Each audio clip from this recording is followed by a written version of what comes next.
सो नमस्कार दोस्तों, मैं हूं आपका अपना दोस्त शिवांशु राय सरल। और एक बहुत अच्छा इनिशिएटिव मैंने स्टार्ट किया है, when anchor become a teacher. ठीक है, तो अब तक आप लोगों ने मुझे एंकरिंग के रोल में देखा होगा, अलग अलग टॉपिक्स पे बोलते हुए देखा होगा। लेकिन मुझे लगता है कि एक बहुत बड़ा लूप होल है हमारे कहीं ना कहीं एजुकेशन सिस्टम में है। बच्चे उस हिसाब से कनेक्ट नहीं हो पा रहे हैं, और जो कनेक्टिंग कंटेंट है वो फ्री में अवेलेबल नहीं है। तो उन्हीं सारी प्रॉब्लम्स को सॉल्व करने के लिए मैंने कोशिश करना स्टार्ट किया है कि जो नीचे के क्लासेस हैं, स्पेशली 11 से नीचे यानी 10th तक के बच्चे हैं, वो बहुत परेशान होते हैं इस चीज को लेके कि भाई अच्छा कंटेंट नहीं मिलता और पढ़ाई में इंटरेस्ट नहीं आता। तो दोनों ही चीजें लाने की कोशिश है मेरी कि पढ़ाई में इंटरेस्ट भी आए और अच्छा कंटेंट भी आए। तो इसके लिए मैंने स्टार्ट किया है डेमोक्रेटिक पॉलिटिक्स क्लास 10th। हाँ, लोकतांत्रिक राजनीति क्लास 10th का। तो एक और इश्यू आता है सोशल साइंस के अंदर, वो ये है कि हिंदी में पढ़ें कि इंग्लिश में पढ़ें। तो भाई मैं जो कंटेंट बना रहा हूँ ये दोनों लैंग्वेज वालों के लिए है। ठीक है, चीजों को मैं दोनों भाषा में बोलूंगा, तो कहीं आपको कोई दिक्कत नहीं होने वाली है। तो बिना किसी देर किए मैं कंटेंट शुरू करता हूँ। तो डेमोक्रेटिक पॉलिटिक्स का फर्स्ट चैप्टर है हमारा पावर शेयरिंग। पावर शेयरिंग होती क्या है, अगर इसके बारे में मैं बात करूं तो किसी अगर हम डेमोक्रेसी की बात करते हैं तो डेमोक्रेसी में एक बात हम हमेशा कहते हैं कि लोगों का इन्वॉल्वमेंट होना चाहिए, गवर्नमेंट लोगों द्वारा चुनी जानी चाहिए, पीपुल इलेक्ट करें उस गवर्नमेंट को। इस तरीके का कुछ पॉलिटिकल स्ट्रक्चर की हम बात करते हैं कि सारी पावर्स केवल एक ऑर्गेन या किसी एक पर्सन के अंदर ना रह के मासेस के अंदर जाए, मतलब अलग अलग लोगों के पास पावर जाए और कोई एक पर्सन ऑटोनॉमी ना क्रिएट कर पाए। ये होती है डेमोक्रेसी। इसी डेमोक्रेसी के इसी कॉन्सेप्ट को इंप्लीमेंट करता है पावर शेयरिंग। पावर शेयरिंग का मतलब शक्ति विभाजन, कि टोटल पावर किसी एक इंसान के अंदर ना रहे। जैसे हमारे देश के अंदर क्या है, हमारे देश के अंदर बेशक प्राइम मिनिस्टर बड़े पावरफुल हैं, वो डिसीजंस ले सकते हैं, बट इसके साथ साथ उनके डिसीजंस को पलटने की क्षमता सुप्रीम कोर्ट के अंदर भी है। और सुप्रीम कोर्ट देख सकती है कि भाई वो सही से काम कर रहे हैं कि नहीं कर रहे हैं। स्टेट के सीएम अलग हैं और स्टेट के लेवल पे वो डिसीजंस ले सकते हैं। प्राइम मिनिस्टर जिस तरीके से देश के लेवल पर डिसीजन लेते हैं, सिमिलर वे में स्टेट के लेवल पे सीएम डिसीजन ले सकते हैं, उनके पास भी ऑटोनॉमी है। तो ये कहीं ना कहीं यही कॉन्सेप्ट है किसका है, पावर शेयरिंग का, कि सारी पावर किसी एक ऑर्गेन किसी एक पर्सन के अंदर ना रह के अलग अलग लोगों के अंदर जाए। अब आते हैं हम आपके इस बुक के अंदर। इस बुक के अंदर दो केस स्टडी दी गई है। एक केस स्टडी है श्रीलंका की, दूसरी है बेल्जियम की। तो बेल्जियम का यहाँ पे आपके सामने मैप दिख रहा होगा एक। इस मैप के अंदर बेल्जियम के बारे में लिखा है 59% फ्लेमिश रीजन में रहते हैं, डच बोलते हैं। 40% वैलोनिया रीजन में रहते हैं, फ्रेंच बोलते हैं। और 1% बॉर्डर पे रहते हैं जो कि जर्मन बोलते हैं। तो जो फ्लेमिश रीजन में रहते हैं, ये जो डच बोलते हैं, ये कमजोर है थोड़ा सा, लेकिन मेजोरिटी ज्यादा है।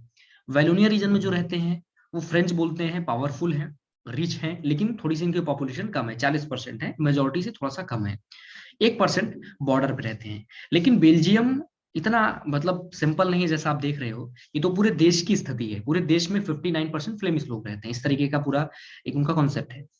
अब आते हैं इनकी कैपिटल। कैपिटल यानी ब्रुसल्स में, ब्रुसल्स की हालत क्या है, वहां पे 80% लोग फ्रेंच बोलते हैं, 20% डच बोलते हैं। मतलब वो डच लोग जो मेजोरिटी में थे, कहाँ पे थे, पूरे देश के अंदर मेजोरिटी में थे, यानी ज्यादा संख्या में थे, बहुसंख्यक थे। वो लोग कैपिटल के अंदर माइनॉरिटी में आ गए। और जो फ्रेंच पूरे देश में माइनॉरिटी में थे, कम मात्रा में थे, वो कैपिटल के अंदर ज्यादा मात्रा में आ गए। तो ये ब्रुसल्स जो कि बेल्जियम की कैपिटल है, उसका पूरा का पूरा स्ट्रक्चर है। इस हिसाब से थोड़ा सा एक खतरे वाली बात थी। तो बेल्जियम ने इसके लिए क्या किया, बेल्जियम का अप्रोच क्या था, इस चीज को पढ़ते हैं। तो सबसे पहले जो डाइवर्सिटी थी, मतलब अगर आप इस डाइवर्सिटी को देखो, ब्रुसल्स की हालत दूसरी है, बेल्जियम की हालत दूसरी है। ये जो डाइवर्सिटी थी, इस डाइवर्सिटी को एकदम एक्सेप्ट कर लिया। बेल्जियम ने कहा भाई हम मान ले रहे हैं, हमको कोई दिक्कत नहीं, मैं इस डाइवर्सिटी को एक्सेप्ट कर रहा हूँ, दोनों को एक्सेप्ट कर रहा हूँ। 4 अमेंडमेंट की कॉन्स्टिट्यूशन के अंदर, जिसमें अलग अलग तरीके की गवर्नमेंट्स के ऊपर स्टेट गवर्नमेंट्स बनाई, ऐसे ऐसे कुछ अमेंडमेंट्स किए। ठीक है, 4 अमेंडमेंट्स कॉन्स्टिट्यूशन के अंदर किए। और एक एक ऑर्डर पास किया जिसके हिसाब से डच और फ्रेंच मिनिस्टर इक्वल होंगे। ठीक है, मतलब जितने डच मिनिस्टर बनेंगे उतने ही फ्रेंच मिनिस्टर, क्योंकि भाई कैपिटल के अंदर किसी की मेजोरिटी है, देश के अंदर किसी की मेजोरिटी है, तो ये मेजोरिटी और माइनॉरिटी का खेला खत्म हो, इसके लिए उन्होंने डच और फ्रेंच मिनिस्टर्स को इक्वल कर दिया।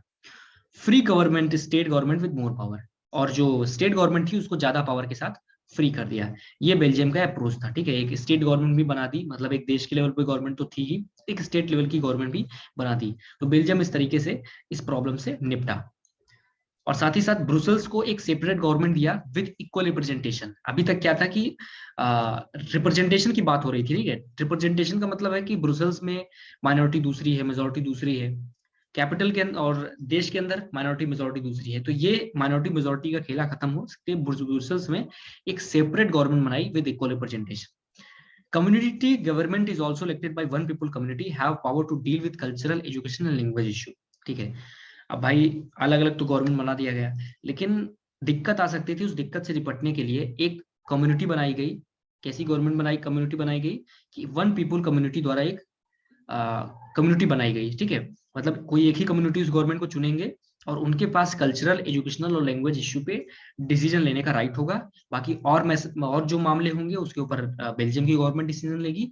और अगर स्टेट में कुछ बात आती है तो वहाँ पे ब्रुसेल्स अपनी सेपरेट गवर्नमेंट उसके पास है ही, उसके पास ऑटोनॉमी भी है। तो ये बात रही। अब आते हैं श्रीलंका की केस स्टडी पर। श्रीलंका में 74% सिंहल स्पीकर है, ठीक है। सिंहल एक लैंग्वेज है और 74% लोग सिंहल बोलते हैं, 18% तमिल है, इसमें से 5% इंडियन है, 7% क्रिश्चियंस हैं जो कि तमिल भी बोलते हैं और सिंहल लैंग्वेज भी बोलते हैं। तो ये है श्रीलंका की केस स्टडी। और श्रीलंका के अंदर है मेजोरिटिज्म यानी बहुसंख्यकवाद। ब्रुसेल्स में आप क्या देख रहे थे, बेल्जियम के केस में क्या देख रहे थे कि लोग कम भी थे, काम चल जा रहा था, मतलब कैपिटल का कुछ और स्ट्रक्चर था, देश का स्ट्रक्चर कुछ और था। बट श्रीलंका की प्रॉब्लम दूसरी है। श्रीलंका ने 1948 के अंदर फ्रीडम मिली उसको, ठीक है। इसने क्या किया, जो वहां की मेजोरिटी थी, मेजोरिटी कौन थे, 74% श्रीलंका में सिंगल लोग थे, तो सिंगल को ही इन्होंने ऑफिशियल लैंग्वेज बना दिया। प्रेफरेंशियल पॉलिसी फॉर सिंगल, जो सिंगल बोल रहे थे उनके लिए प्रेफरेंशियल पॉलिसी लाया। श्रीलंकन गवर्नमेंट का मानना था कि भाई हमारे यहाँ मेजोरिटी में है तो हम इनकी बात को सुनेंगे। साथ ही साथ इस वजह से क्या हुआ, जो श्रीलंकर तमिल थे, क्योंकि ना उनकी बात हो रही थी, ना उनको कुछ गवर्नमेंट दे रही थी, ना उनकी कहीं से सुनी जा रही थी, तो वो खुद को बहुत अलग थलग महसूस करने लगे। तमिल लोगों ने क्या किया, ऑटोनॉमी के लिए स्ट्रगल करना स्टार्ट किया। और इस स्ट्रगल में, क्योंकि देखिए पहली चीज जब वो बोल रहे थे, जब वो वोट दे रहे थे, जब वो सिंपली प्रोटेस्ट कर रहे थे, तो उनकी बात कोई नहीं सुन रहा था। तो उन्होंने क्या किया, सिविल वॉर स्टार्ट किया, जो कि 2009 के अंदर श्रीलंका में खत्म हुआ। तो ये एक बढ़िया रहा केस स्टडी श्रीलंका की। अब श्रीलंका और बेल्जियम के दोनों केसेस से आपने एक चीज समझी कि श्रीलंका में सिविल वॉर हुआ, बहुत सारे लोग मारे गए, और बेल्जियम में कोई वॉर और नहीं हुआ, बड़े आराम से दोनों अभी भी चुपचाप रह रहे हैं, शांति से रह रहे हैं। वहां पे यूनाइटेड स्टेट्स का मुख्यालय भी है। बेल्जियम बड़ी शांति से रह रहा है इतनी डाइवर्सिटी के बावजूद। वहीं श्रीलंका उस डाइवर्सिटी को झेल नहीं पाया। तो इस बुक के अंदर आपको ये जो सिखाया जा रहा है, सबसे फंडामेंटल चीज कि पावर शेयरिंग जरूरी क्यों है। तो सबसे पहला जो प्रूडेंशियल रीजन है, प्रूडेंशियल रीजन का मतलब नफे नुकसान के अगर बेसिस पे आप देखोगे कि भैया फायदा किसमें है, नुकसान किसमें है, तो reduce the possibility of conflict, कोई कॉन्फ्लिक्ट की पॉसिबिलिटी ही नहीं रह जाती। इस हिसाब से ये मॉडल बढ़िया है, ठीक है। और अगर आप मोरल कंसिडरेशन देखो, यानी डेमोक्रेसी की जो मूल भावना ही देखो, तो डेमोक्रेसी की मूल भावना यही है कि involve sharing power with those affected by it's exercises. मतलब जो लोग आपके डिसीजन से, गवर्नमेंट के डिसीजन से इफेक्ट हो रहे हैं, वो लोग इन्वॉल्व हो किसमें, रूल को चलाने में, गवर्नमेंट में इन्वॉल्व हो। तो सिमिलर वही काम हो रहा है, किसके अंदर, पावर शेयरिंग के अंदर हो रहा है। डेमोक्रेसी की वो जो स्क्रिप्ट है वो चीज चल रही है, और पावर शेयरिंग के अंदर वो इन्वॉल्व होते हैं। ये मोरल कॉन्सेंट्रेशन है, ठीक है। तो ये दोनों बहुत इंपॉर्टेंट टर्मिनोलॉजी है आपके एग्जाम पॉइंट ऑफ व्यू से, तो इसको आप जरूर याद रखिएगा। अब आती है फॉर्म ऑफ पावर शेयरिंग। तो पावर शेयरिंग कई तरीके से की जा सकती है। एक जो टाइप है वो है हॉरिजॉन्टल डिस्ट्रीब्यूशन। कहने का मतलब जैसे हमारे देश के अंदर सुप्रीम कोर्ट है, उसी के पैरेलल में हमारी इंडियन गवर्नमेंट है, संसद है, संसद कानून बनाती है, उस कानून को पलटने का राइट किसके पास है, हमारी जो सुप्रीम कोर्ट है उसके पास राइट है। तो यहाँ पे आप देख पा रहे हो एक पैरेलल डिस्ट्रीब्यूशन हो पा रहा है, इसी को बोलते हैं हॉरिजॉन्टल डिस्ट्रीब्यूशन। मतलब पावर शेयर हो रही है, सुप्रीम कोर्ट के अलग राइट्स हैं, संसद के अलग राइट्स हैं, ठीक है। और पावर देख पा रहे हो दोनों के साथ पैरेलली शेयर हो रही है, मतलब दोनों एक मोर्चे पे दोनों को एक दूसरे की पावर को रोक सकते हैं। तो this is the some power of क्या है, पावर शेयरिंग। यहाँ पे आप एक मैप भी देख पा रहे हो, जहाँ पे अलग अलग देशों के अंदर कहाँ पे किस तरीके की डेमोक्रेसी है, फुल डेमोक्रेसी, डेमोक्रेसी की क्या दिक्कत है, वो सारी चीजें आपको बताई गई है। तो इसके बाद आती है फेडरल गवर्नमेंट। पावर शेयरिंग क्या है भैया, कि पावर शेयरिंग का एक तरीका और है, फेडरल गवर्नमेंट भी है, ठीक है। कि पूरी देश के लिए एक जनरल गवर्नमेंट हो, और स्टेट्स के लिए एक अलग गवर्नमेंट हो, जो कि स्टेट के इश्यूज को देखे, स्टेट के मैटर्स को देखे, उस चीज को बोलते हैं फेडरल गवर्नमेंट। ठीक है, तो यहाँ पे आपके सामने एक मैप भी इस समय मैंने एक फोटो लगाई है, यहाँ पे आप देख पा रहे हो। नेशनल गवर्नमेंट है, स्टेट गवर्नमेंट, यूनिटरी सिस्टम है। यूनिटरी सिस्टम का मतलब जहाँ पे सेंट्रलाइज अथॉरिटी हो, मतलब सेंट्रल गवर्नमेंट के पास ज्यादा पावर, और divided power authority with the people federal system, जो कि हमारे देश के अंदर है। यहाँ पे क्या होता है कि दोनों तरह की गवर्नमेंट्स के पास इक्वल राइट्स हैं। ठीक है, इसको फेडरल गवर्नमेंट बोलते हैं, और कॉन्फेडरेशन, ठीक है, जहाँ पे सारी पावर नेशनल गवर्नमेंट के पास ही है। उस तरीके का स्टेट गवर्नमेंट अलग से पावरफुल है और नेशनल गवर्नमेंट अलग से। तो ये फेडरल गवर्नमेंट भी एक तरीके का पावर शेयरिंग का सिस्टम है, जो कि हमारे देश में है। मतलब हमारे देश में रीजनल जो ऑटोनॉमी है उसको क्रिएट करने के लिए रीजनल गवर्नमेंट, और जो देश की ऑटोनॉमी है उसको क्रिएट करने के लिए एक नेशनल लेवल की गवर्नमेंट अलग है। अब तीसरी तरीके की शेयरिंग है अमंग डिफरेंट सोशल ग्रुप्स, यानी जो अलग अलग सोशल ग्रुप्स हैं। ठीक है, जैसे अभी हमारे देश में पंचायत इलेक्शन हो रहा है, वहां पे आप क्या देख रहे हो, वुमेन्स को एक रिजर्वेशन दिया गया, या जो शेड्यूल कास्ट के थे उनको अलग से रिजर्वेशन दिया जाता है, ओबीसी कास्ट को अलग से रिजर्वेशन दिया जा रहा है। तो आप देख पा रहे हो कि अलग अलग सोशल कास्ट वाले टाइम टू टाइम उन्हें भी लीडरशिप का मौका मिल रहा है और वो लीड कर पा रहे हैं। तो दिस इज क्या, यही है power sharing among different type of people. ठीक है, तो और साथ ही साथ जैसे बेल्जियम में आप देख पा रहे थे कम्युनिटी गवर्नमेंट। कम्युनिटी गवर्नमेंट एक ही उससे चुनी जा रही थी, मतलब जैसे वहां पे अगर किसी एक लैंग्वेज वाले ने कुछ चुन लिया, ठीक है, तो वो गवर्नमेंट डिसाइड कर रही थी। तो आप देख पा रहे हो सोशल ग्रुप्स के अंदर हम डिवाइड कर रहे हैं किसको, पावर को। तो ये एमंग डिफरेंट सोशल ग्रुप्स के अंदर पावर शेयरिंग है। और आगे बढ़ते हैं, among political parties, pressure groups and movements. तो पावर शेयरिंग का एक और फॉर्म ये भी है कि अलग अलग political parties, pressure groups and movements. तो प्रेशर ग्रुप्स और मूवमेंट्स क्या है, ये चीजें तो आप आगे के चैप्टर्स में पढ़ोगे, अभी थोड़ा सा मैं ब्रीफ कर दे रहा हूँ।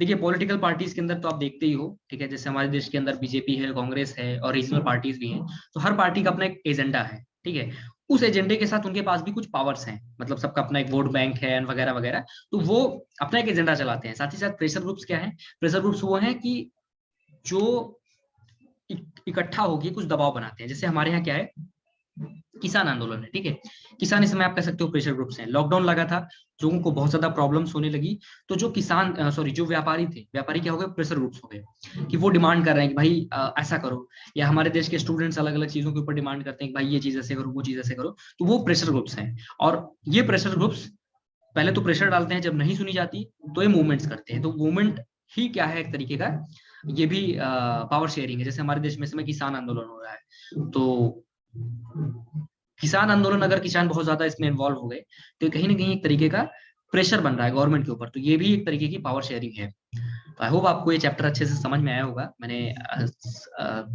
सरल शब्दों में ब्रीफ करने की कोशिश की है। और अगर आपको ये चीजें अच्छी लगी हो तो आप डेफिनेटली मुझे फॉलो कर सकते हैं इंस्टाग्राम पे। और अगर आप मेरे से पर्सनल 1-to-1 इंटरेक्शन चाहते हैं तो इसमें डिस्क्रिप्शन के अंदर मैंने लिंक दिया है, वहां से टेलीग्राम पे आप जाके मेरे को मैसेज कर सकते हो। साथ ही साथ अगर आपको कंटेंट अच्छा लगा हो तो जो कि आपके 10th के जूनियर्स हो, 10th के दोस्त हो, उनके साथ जरूर शेयर करिए। वीडियो अच्छा लगा तो thank you so much, bye bye, take care.